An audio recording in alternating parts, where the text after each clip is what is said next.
Doctor strange in the multiverse of madness को release हुए 2 महीने हो चुके हैं। तो मैं उम्मीद करता हूं कि आपने ये मूवी देख ली होगी। अगर नहीं देखी तो प्लीज देख लीजिए, क्योंकि आज मैं doctor strange in the multiverse of madness की उन चीज़ों को एक्सप्लेन करने वाला हूं जिसे आपने मूवी में मिस कर दिया है।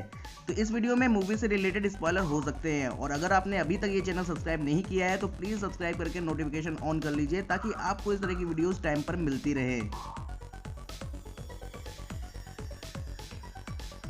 सबसे पहले बात करते हैं बुक ऑफ विशांति की। तो हमें मूवी के स्टार्ट में ही ये चमकती हुई बुक नजर आती है। इसी बुक का नाम है बुक ऑफ विशांति। ये बुक डार्क होल्ड की अपोजिट है, जहां डार्क होल्ड कियोस के ब्लैक मैजिक की बुक है जो अपने ही रीडर को करप्ट कर देती है।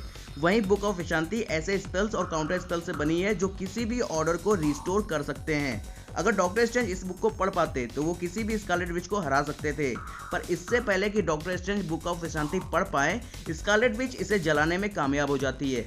और सबसे इंपॉर्टेंट बात यह है कि डार्क होल्ड हर एक यूनिवर्स में एग्जिस्ट करती थी, पर बुक ऑफ विशांति पूरे मल्टीवर्स में एक ही थी, और अब वो भी नहीं रही। इसके बाद नंबर आता है वे पॉइंट का। तो अर्थ 838 के डॉक्टर स्ट्रेंज ने बुक ऑफ विशांति तक पहुंचने का एक रास्ता बनाया था, उसे वे पॉइंट कहते हैं।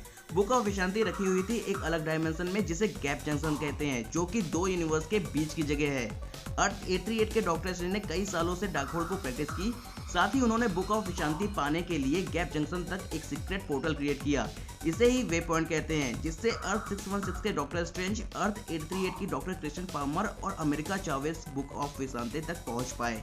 बात करते हैं अमेरिका चावेज की। तो इस मूवी में ऐसा दिखाया गया है कि अमेरिका चावेज एक ऐसी लड़की है जो मल्टीवर्स के अलग अलग डायमेंशन में ट्रेवल कर सकती है, लेकिन उसकी पावर्स पर उसका कंट्रोल नहीं है। वो स्टार से पोर्टल तभी खोल सकती है जब वो किसी खतरे में हो या जब वो बहुत ज्यादा डर जाती है। अमेरिका चावेज जिस डायमेंशन से आई थी वो पूरे मल्टीवर्स में एक ही था, मतलब उस डायमेंशन के लोगों का कोई भी मल्टीवर्सल वर्जन नहीं था, इसीलिए अमेरिका चावेज भी एक ही थी। मेमोरी लेन में अमेरिका चावेज का डायमेंशन भी दिखता है, जहां अमेरिका चावेज से एक पोर्टल खुल जाता है, जिससे उसकी मॉम्स किसी और यूनिवर्स में चली जाती हैं, जिसका जिम्मेदार वो खुद को मानती है, क्योंकि उसकी पावर्स पर उसका कोई भी कंट्रोल नहीं था। पर ये डॉक्टर स्ट्रेंज ही थे जिन्होंने नोटिस किया कि अमेरिका से हर बार उसी यूनिवर्स का पोर्टल ओपन होता है जिस यूनिवर्स की उसको जरूरत होती है। बात करते हैं ड्रीम वॉक की। तो ड्रीम वॉक एक ऐसा प्रोसीजर है जिसमें एक इंसान अपने किसी भी मल्टीवर्सल वर्जन को पूरी तरह से कंट्रोल कर लेता है। इसका स्पेल डार्क होल्ड में ही है, इसीलिए इस मूवी में जिसने भी ड्रीम वॉक किया डार्क होल्ड पढ़कर ही किया। वो अर्थ 616 के स्कारलेट विच हो, अर्थ 838 के डॉक्टर स्ट्रेंज हो, सिनिस्टर स्ट्रेंज हो, या फिर अर्थ 616 के स्ट्रेंज ही क्यों ना हो। यहाँ तक कि जब स्कारलेट विच की डार्क होल्ड जल जाती है तब वो भी ड्रीम वॉक नहीं कर सकती थी, इसीलिए वो वॉन्ग को मजबूर करती है।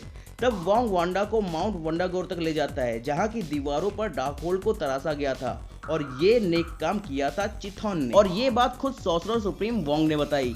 लेकिन वांडा ने जो ड्रीम वॉक किया और जो ड्रीम वॉक करते हुए अर्थ 616 के डॉक्टर स्ट्रेंज नजर आए, उसमें थोड़ा सा अंतर था।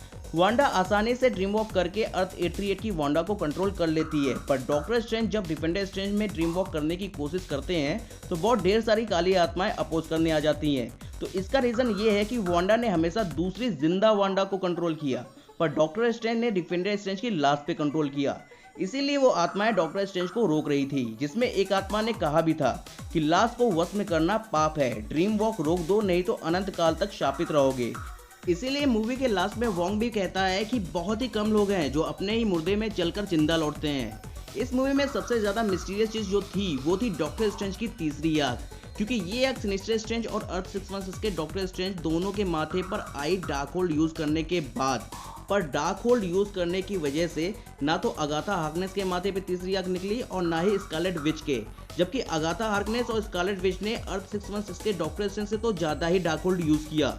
इसका कोई सर्टेन रीजन मूवी में दिखा भी नहीं, पर मेरी थ्योरी के हिसाब से ये तीसरी आंख कॉमिक्स की ही तरह आई ऑफ एगोमोटो का ऑर्गेनिक रिप्रेजेंटेशन होगा, इसीलिए वो केवल डॉक्टर स्ट्रेंज के माथे पर ही निकली, अगाथा हार्कनेस या स्कारलेट विच के नहीं, क्योंकि इन सब में केवल डॉक्टर स्ट्रेंज ही ऐसे हैं जिनसे एगोमोटो का थोड़ा बहुत कनेक्शन है। रही बात अर्थ 838 के डॉक्टर स्ट्रेंज की, तो उसके पास तीसरी आंख क्यों नहीं थी? वो भी तो कई बार डार्क होल्ड यूज करके ड्रीम वॉक कर चुका था, जैसा कि इल्यूमिनाटी ने बताया। तो हो सकता है कि उसके पास तीसरी आंख हो, उसने सो ना किया हो, क्योंकि अर्थ 838 के स्ट्रेंज का अपीयरेंस बहुत ही छोटा था। वो सिर्फ हमें तब दिखाई दिया जब इल्यूमिनाटी उसे मारने ही वाले थे और वो भी सरेंडर कर चुका था और मरने के लिए तैयार था, तो उसे तीसरी आंख दिखाकर भौकाल मारने की जरूरत ही नहीं थी। वैसे भी सिनिस्टर स्ट्रेंज या अर्थ 616 के डॉक्टर स्ट्रेंज ने तीसरी आंख का यूज केवल भौकाल मारने के लिए किया।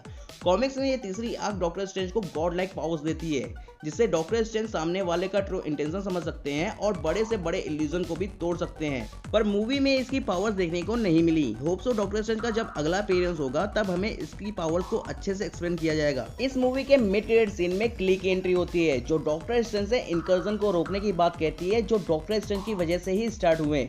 कॉमिक्स में क्ली एक बहुत ही पावरफुल सॉर्सरेस है जो कि डोरमामू की नीज है। जब डॉक्टर स्ट्रेंज ने डोरमामू को हराया था तब ये डॉक्टर स्ट्रेंज से काफी इंप्रेस हो जाती है और आगे चलकर दोनों ने शादी भी की। कॉमिक्स में इस समय ये सॉर्सरेस सुप्रीम भी है। क्ली इनकर्जन को रोकने की बात करती है। अब इनकर्जन मल्टीवर्स के सबसे बड़े खतरों में से एक है, जिसमें दो अलग अलग यूनिवर्स के अर्थ एक दूसरे से टकरा जाते हैं, जिसमें से कोई एक यूनिवर्स या दोनों यूनिवर्स पूरी तरह से तबाह हो जाते हैं। इसको रोकने के कुछ रास्ते तो हैं, जिनमें से एक ये है कि कोलिजन होने से पहले दोनों अर्थ में से किसी एक को तबाह कर दिया जाए, जिससे उनमें से किसी एक अर्थ और दोनों यूनिवर्स को बचाया जा सकता है। अब एमसीयू में इनकर्जन को कैसे रोका जाएगा वो तो आगे ही पता चलेगा। तो दोस्तों ये था doctor strange in the multiverse of madness के इंपॉर्टेंट इवेंट्स के लॉजिक का एक्सप्लेनेशन। अगर आपको ये वीडियो पसंद आई हो तो इसे लाइक करें। अगर मुझसे कोई डिटेल मिस हो गई हो तो उसे कमेंट्स में जरूर बताएं और इस तरह की वीडियोस के लिए हमारे चैनल को सब्सक्राइब करना ना भूलें। Thank you.